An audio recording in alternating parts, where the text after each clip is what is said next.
सभी को मेरा नमस्कार। योगा वंदे मातरम चैनल पर आपका स्वागत है। पिछली वीडियो में हमने योग के कितने प्रकार होते हैं इस विषय पर चर्चा की थी। आज हम महर्षि पतंजलि द्वारा बनाए गए 8 अंगों में से 2 अंगों के विषय पर चर्चा करेंगे, यम और नियम। यम क्या होते हैं और नियम क्या होते हैं।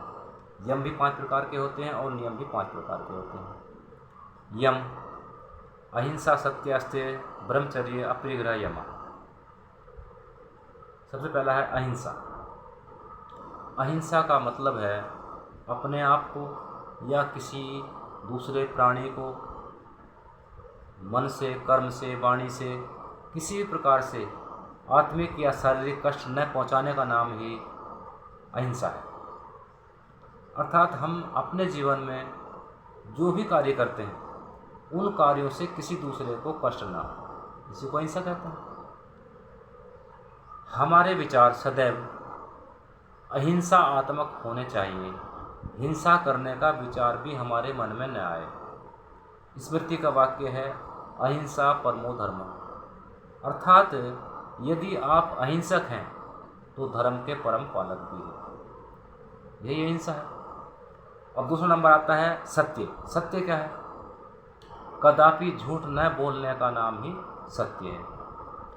हमारे जीवन में कितने भी बड़े दुख क्यों ना आ जाएं, हमें कभी भी झूठ का सहारा नहीं लेना चाहिए।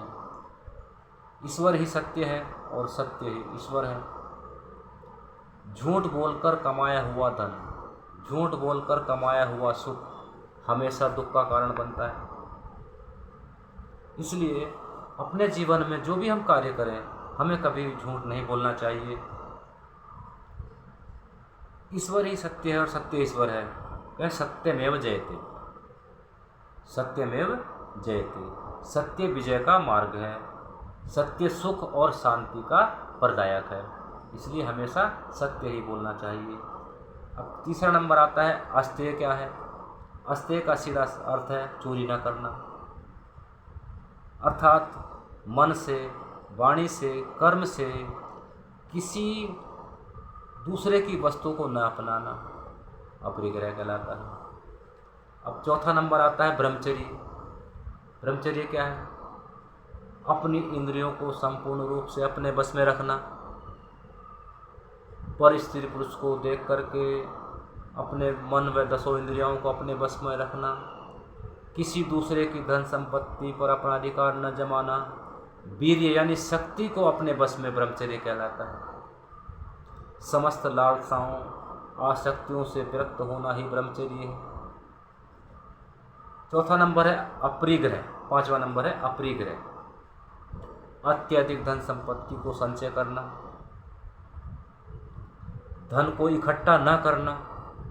अत्यधिक अपनी जो हमारी आवश्यकता है उससे अधिक धन को अगर इकट्ठा करेंगे तो हम उसको हम अपरिग्रह नहीं कह सकते, उसको हम परिग्रह कहते हैं। यानी कि हमें कभी भी दूसरों की वस्तु पर अपना अधिकार नहीं जमाना चाहिए। अधिक धन, अधिक सुख दुख का कारण बनता है। ईश्वर ने हमें जो भी दिया है हमें उसी में संतुष्ट रहना चाहिए। किसी भी वस्तु या पदार्थ का मानसिक रूप से संग्रह न करना ही अपरिग्रह कहलाता है। सीधे अर्थों में कहा जाए तो किसी वस्तु का मानसिक या पदार्थ रूप में संग्रह न करना अपरिग्रह है। अब दूसरा नंबर आता है अष्टांग योग का दूसरा है नियम। नियम क्या है? ये भी 5 प्रकार के होते हैं। सोच, संतोष, तप, स्वाध्याय, ईश्वर, प्राणी, ध्यान आदि नियमा। अर्थात सोच क्या है, संतोष क्या है, सुख क्या है, इस बारे में हम चर्चा करेंगे आपसे। तो सोच 2 प्रकार की होती है। सोच का सीधा संबंध शुद्धता से है और शुद्धता 2 प्रकार की होती हैं, एक बाह्य शुद्धता और एक आंतरिक शुद्धता। आइए तो चर्चा करते हैं बाह्य शुद्धता क्या है। बाह्य शुद्धता का अर्थ संबंध सीधा बाहर से शुद्धता, यानी अपने शरीर को हम अगर बाहर से शुद्ध रखते हैं तो उसको हम बाह्य शुद्धता कहते हैं। जैसे प्रतिदिन स्नान करना, स्वच्छ खाना खाना, योगासनों के द्वारा अपने शरीर को सुदृढ़ रखना, और भी ऐसे संसाधन हैं जिसके द्वारा हम अपने पूरे शरीर को बाहर से स्वच्छ रख सकते हैं। इसी को हम बाह्य शुद्धता कहते हैं। आंतरिक शुद्धता क्या है?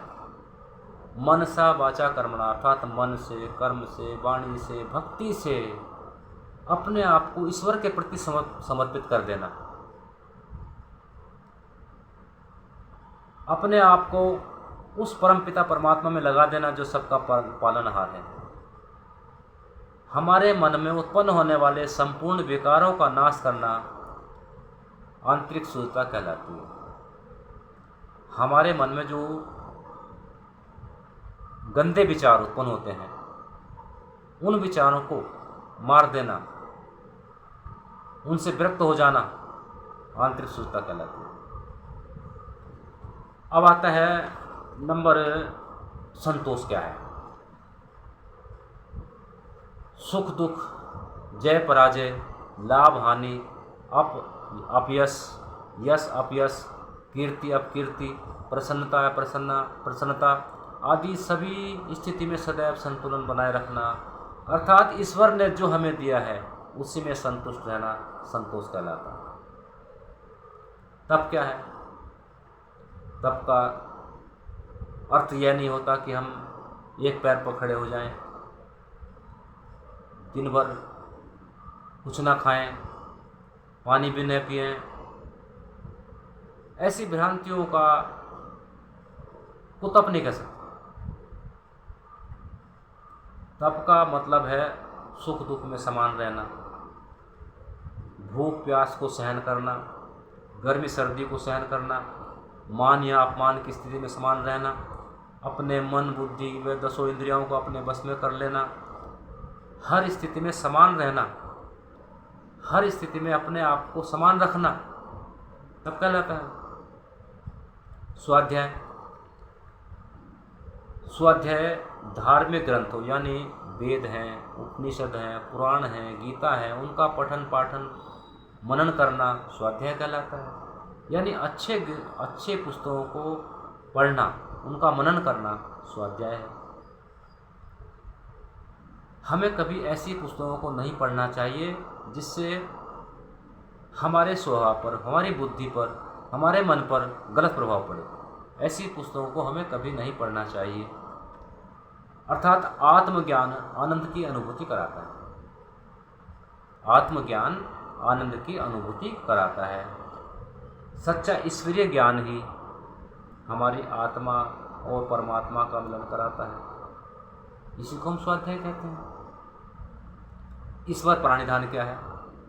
अपने आप को पूर्ण रूप से ईश्वर को समर्पित कर देना। अपने आप को पूर्ण रूप से ईश्वर को समर्पित कर देना प्राणिधान है। अर्थात जीवन पर्यंत जो भी हमने मन से, कर्म से, वाणी से, भक्ति से जो भी हमने प्राप्त किया है, सब कुछ ईश्वर को समर्पित कर देना ही प्राणिधान है। यहीं से ध्यान मार्ग से होते हुए समाधि तक पहुंचने का मार्ग सरल हो जाता है। अर्थात ईश्वर प्राणिधान के द्वारा ध्यान मार्ग से होते हुए समाधि की स्थिति में प्रवेश किया जाता है। तो आज हमने महर्षि पतंजलि द्वारा बताए गए 2 अंगों के बारे में आपसे चर्चा की है। आपको वीडियो पसंद आई होगी, लाइक एवं सब्सक्राइब करना। अगली वीडियो में आपसे हम अष्टांग योग के जो 6 अंग हैं उनके बारे में चर्चा करेंगे। धन्यवाद।